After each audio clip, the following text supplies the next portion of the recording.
Hey guys, welcome to Bankers Cafe. Today's topic for discussion is invoice financing. Here we will learn about invoice financing and its type. And after that, we will talk about terminology used in invoice financing. And in the end, we will differentiate the invoice discounting with invoice factoring. Let's begin.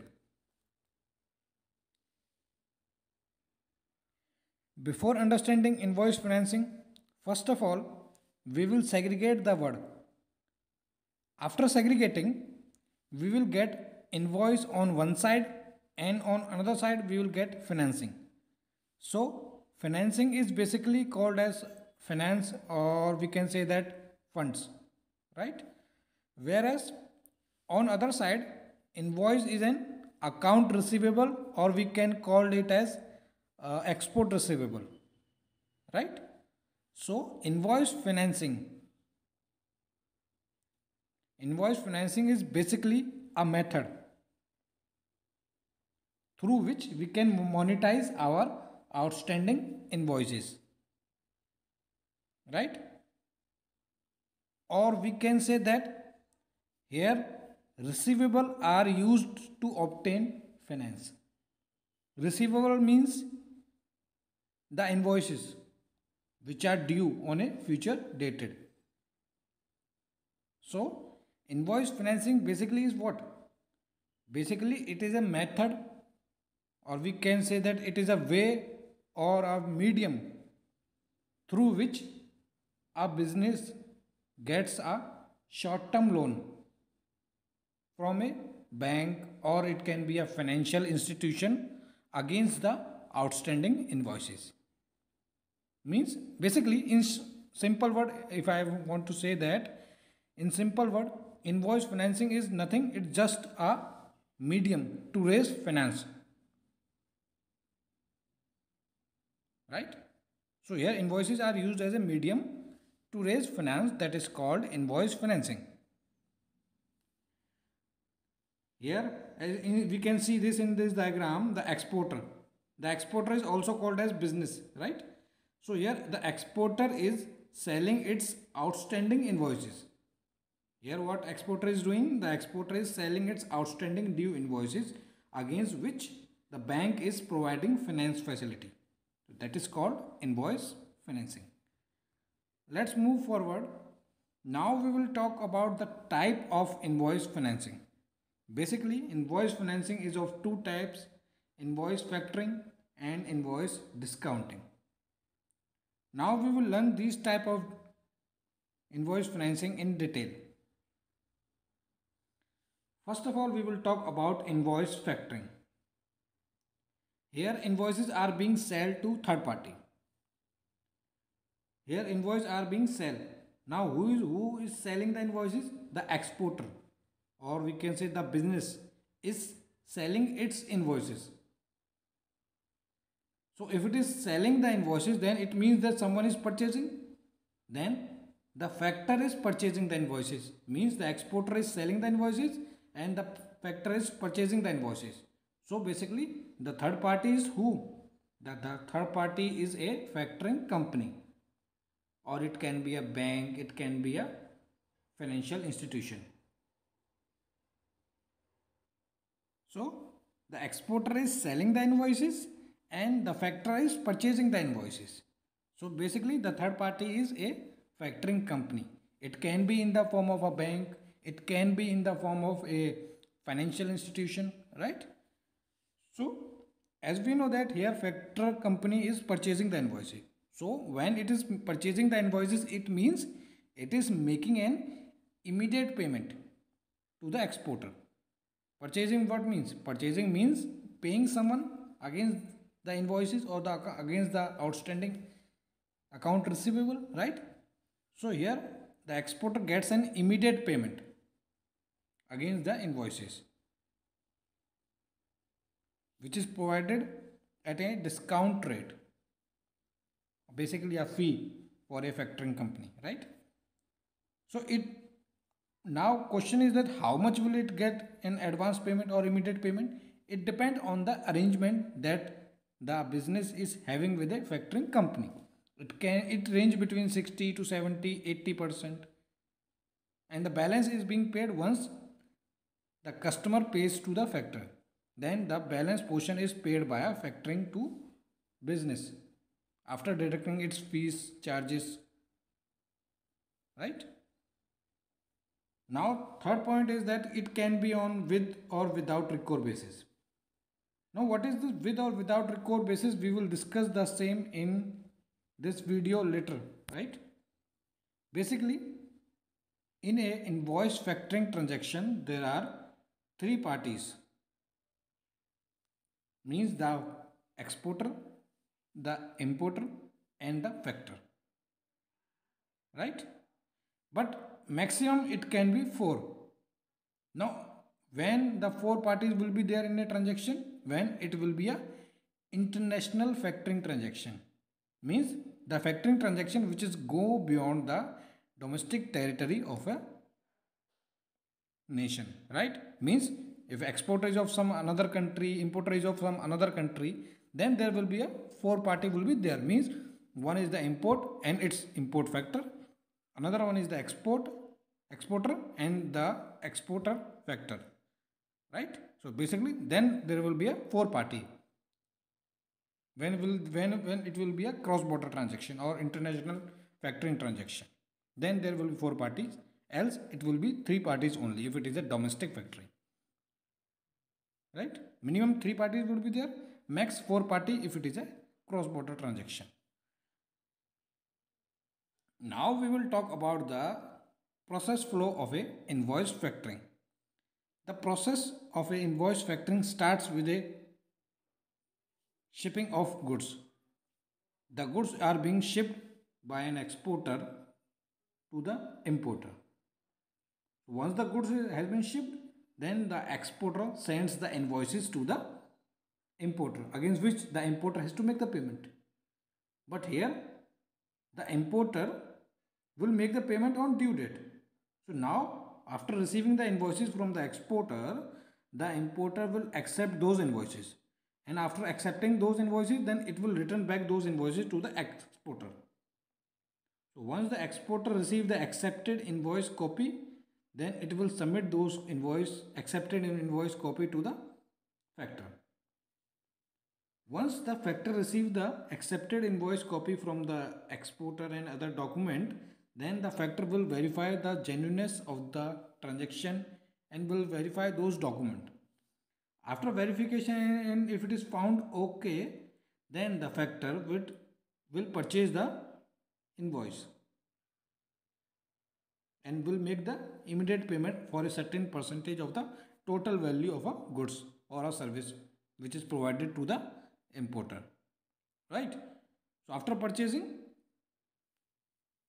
then on the due date, the importer will make the payment to the factor.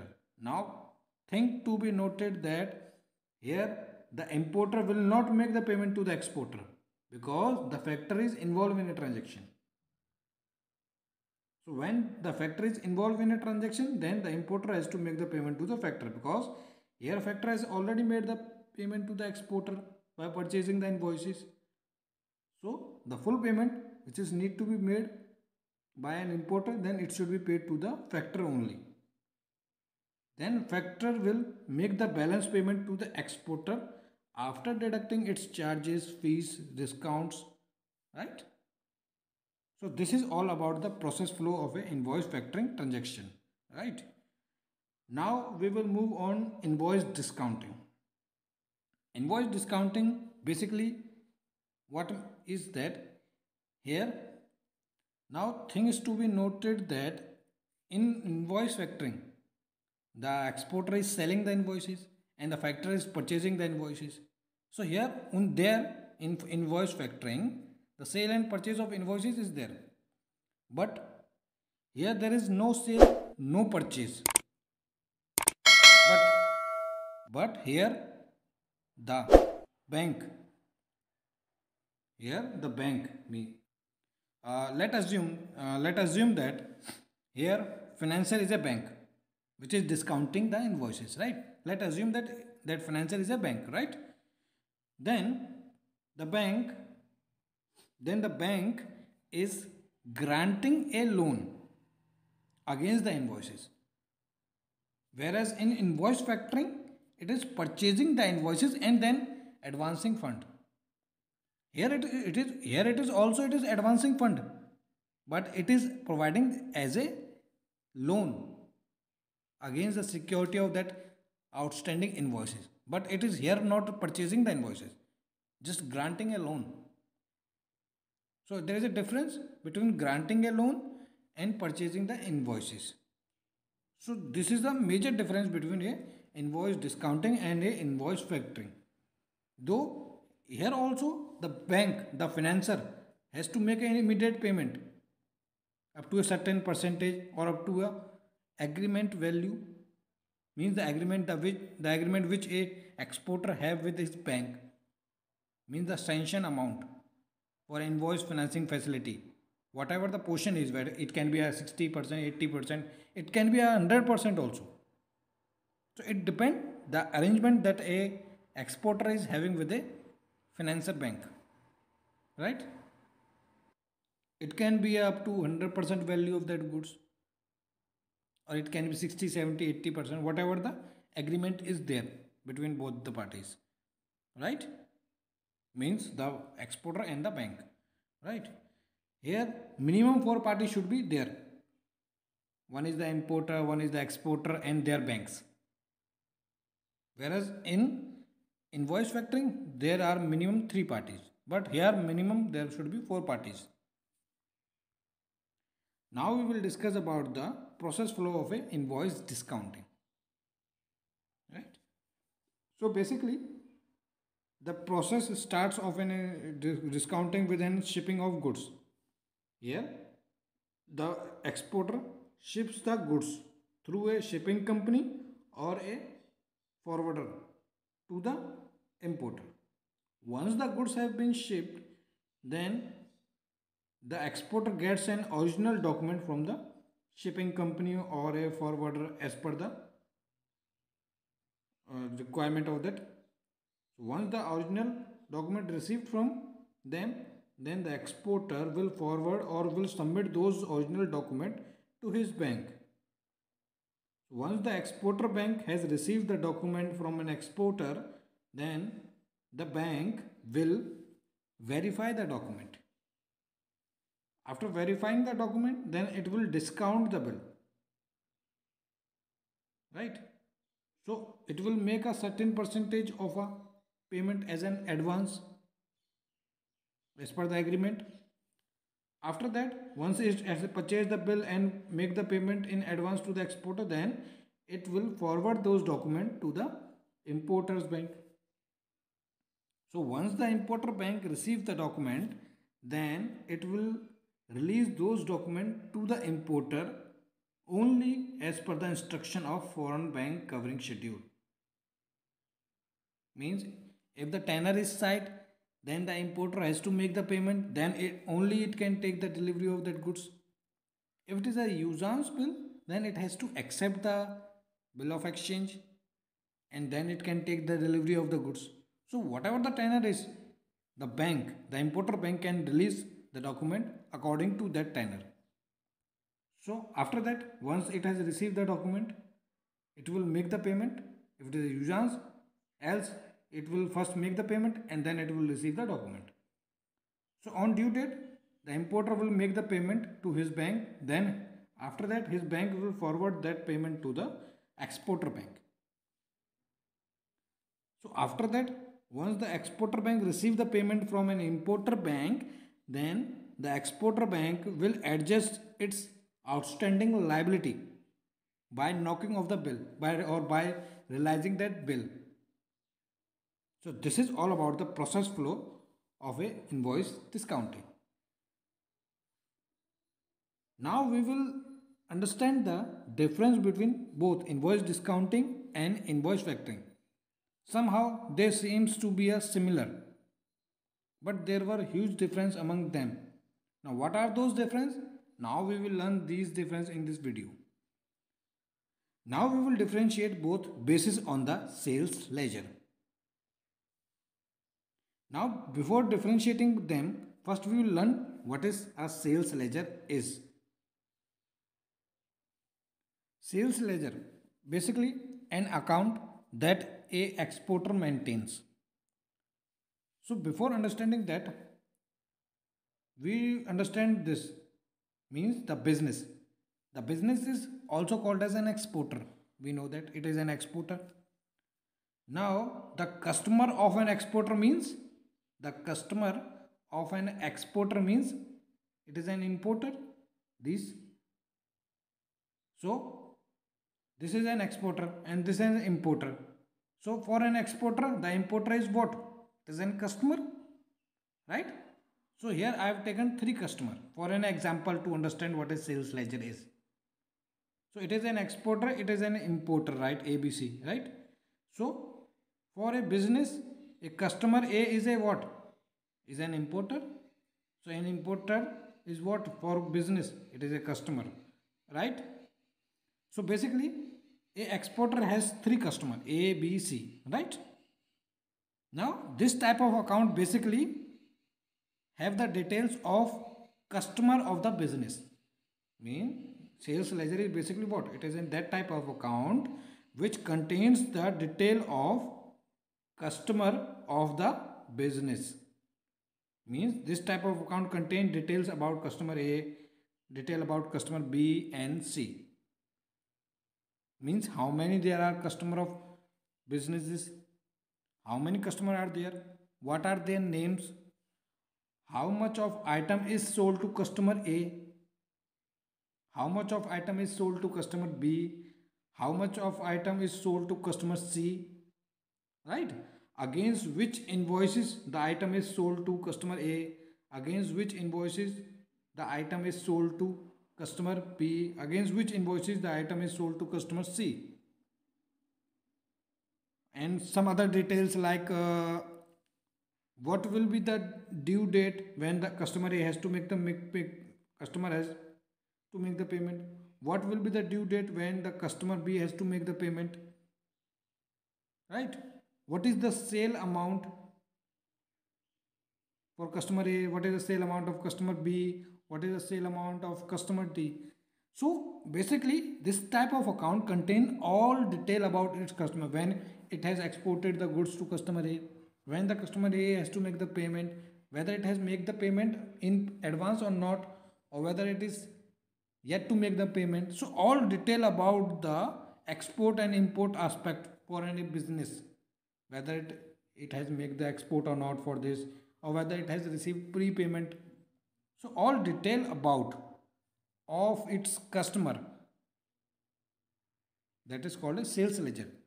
Means in simple word, if I want to say, it maintains detail about all of its customer, who are their customers, to whom it has sale, how much of amount of goods, does it has made the payment or it is yet to make the payment, when will be the due date for those payment, against which invoices they have made the shipment. So basically all details that a import export business has to maintain. So this type of account basically maintained by a exporter only. Now we will come back to the differentiate aspects, as we are discussing to differentiate both basis on the sales ledger. So now here we are differentiating the same basis on the sales ledger. Now we will talk about from the bank aspect. In case of invoice discounting, the bank is not having control over the company's sales ledger. Means bank is not having control over the company's sales ledger. So it means that here the company means the exporter, means the business is itself has to maintain the sales ledger. In simple word, if it is invoice discounting, let me repeat it again. If it is an invoice discounting case, then the sales ledger would be maintained by a business itself. But If it is a invoice factoring case, then the sales ledger is maintained by a factor. I hope that you get my point. Means a company sales ledger means the exporter, which it has to maintain the sales ledger. Then that sales ledger will be maintained by a company itself.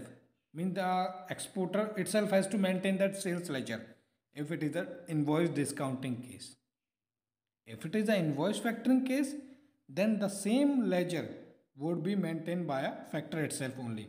Then the company does not need to maintain any sales ledger. That should be the maintained by a factor only. It is the prime responsibility of that factor to maintain that sales ledger.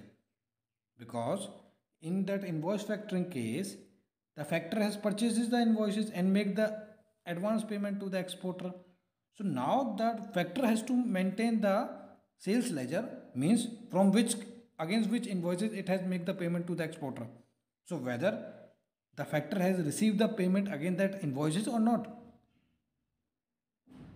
right? So that maintenance is need to be done by a factor itself, not by a company or by a exporter or by a business, right? So if it is invoice factoring case, then it should be maintained by a factor only. Now let's move on another aspect. Sorry to interrupt in this. There was terminology inserted here. We will skip this point and we will come back later on this. Now we will differentiate both basis on the credit control. Credit control.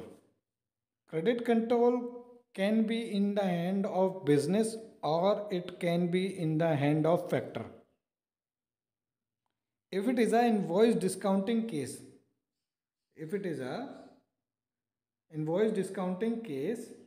then the credit control is in the hand of a business, right? Now we will understand what is credit control is. Basically, a credit control is basically what? It is to do some follow up for collecting the payment from its customer. Means the follow up for collecting the payment on due date. This follow up is called as control credit or credit control, whatever it is, right? If it is an invoice discounting case, then it is the responsibility of a business to do follow up with the customer for payment, and on the due date itself has to collect the payment from the customer. So it is the prime responsibility of a business to control the credit if it is an invoice discounting case. If it is an invoice factoring case, then the collection of payment and all follow up is to be done by a factor itself. If it is an invoice discounting case, right, then the credit control is in the hand of business. If it is an invoice factoring case, then the credit control is in the hand of a factor. Credit control basically the process for collecting the payment on the due date. Or in simple word, if I want to say that in invoice discounting, the business has to collect the payment because it has already received the payment from the that financier, right? So it is the responsibility of a business to get the payment on a due date from a customer. But in case of invoice factoring, it is the responsibility of a factor because it has purchased the invoices and it has already made the advance payment to the exporter, right? So it is the prime responsibility of a factor to collect the payment from the importer on the due date. So that is called credit control is in the hand of factor if it is an invoice factoring case. If it is an invoice discounting case, then the collection of payment from the customer on the due date and all other follow-ups which is need to be done with the customer, then it is in the hand of business if it is an invoice discounting case. So I hope you understand this point. Confidentially, If it is an invoice discounting case, then it will be entirely confidential, because in this type of transaction the importer means the customer is not aware of if financial is there. Means in invoice discounting, usually what happens, the exporter ships the goods and submit the document to his bank. His bank will purchases the document and forward those document to importer's bank. The importer's bank will forward those to importer. Then importer release the payment to his bank. Then to that after that importer bank will forward that payment to the exporter, and then the exporter will inform that bank. Then this payment is regarding about that discounting bill.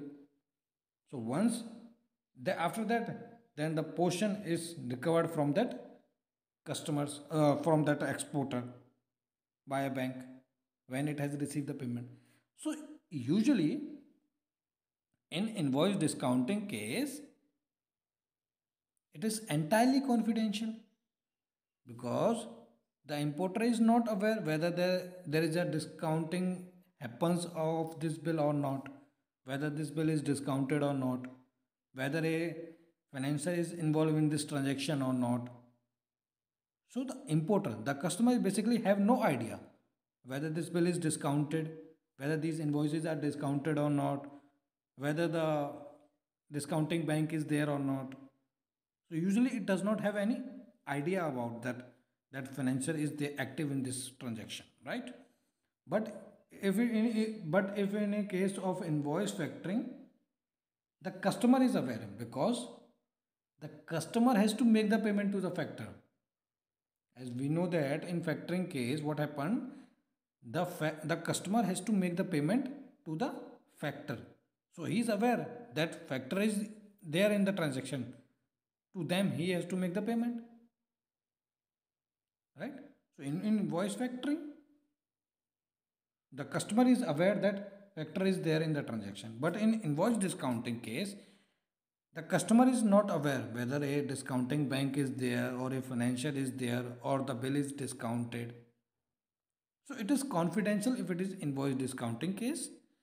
If it is an invoice factoring case, then usually the factor role is already involved in the transaction and it is already aware by a customer. So it is not confidential if it is invoice factoring case. Right. Now we will talk about the payment route. In invoice discounting, basically the exporter received the payment from a discounting bank, from a financial bank or from his bank. Right. So usually in invoice discounting, as the customer is not aware.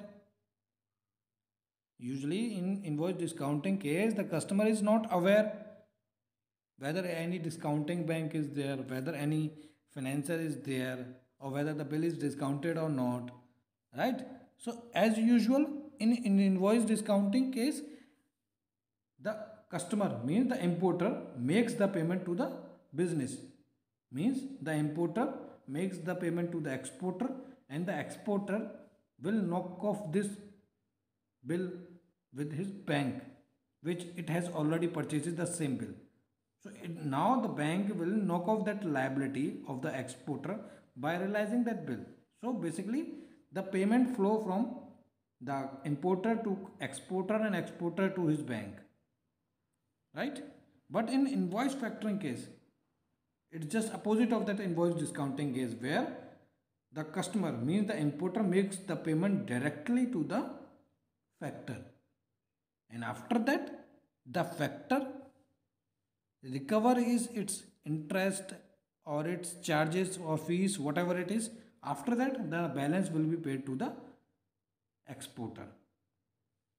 So if it is an invoice discounting case, then the importer will normally make payment to the exporter. Then the exporter will inform his bank to knock off the purchase bill, as we have received the payment from the customer. But in invoice factoring case, the importer means the customer usually make the payment to the factor, and then factor recover his fees and make the balance payment to the exporter. So this is the payment flow in both the cases. Now we will talk about the collection responsibility. Means under which transaction, which is having the, and who is liable for, or who is the which one is having the responsibility for collecting the payment. So if it is an invoice discounting case, so it is the responsibility of a business to collect the payment from customer. If it is an invoice discounting case, we know that the payment is already made to the exporter. So credit control is in the hand of an business. So it is the responsibility of the business, means it is the responsibility of an exporter to collect the payment from the importer, right?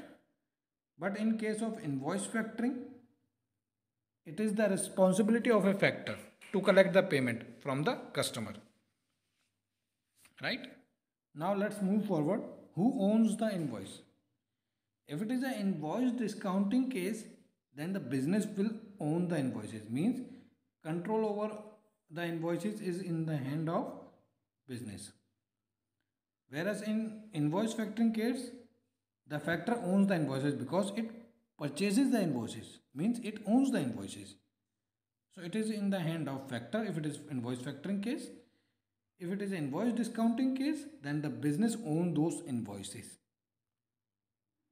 Now we will differentiate both based on the type of recourse. If it is an invoice discounting case, then it will be on with recourse basis. Until and unless there is an agreement stating that this is on without recourse basis. If it is not stating, then it will by default will on with recourse basis. Whereas in invoice factoring case, it can be on with recourse basis also, it can be on without recourse basis also. It depends on the agreement between both the same. So in invoice discounting, in by default it will be on recourse basis until and unless the agreement is stating that this transaction is on without recourse basis. So by default it will be on with recourse basis, and it can be on with recourse and without recourse basis also, right? So this is all about my video. Thanks for watching. The next video will be on external commercial borrowing, means ECB.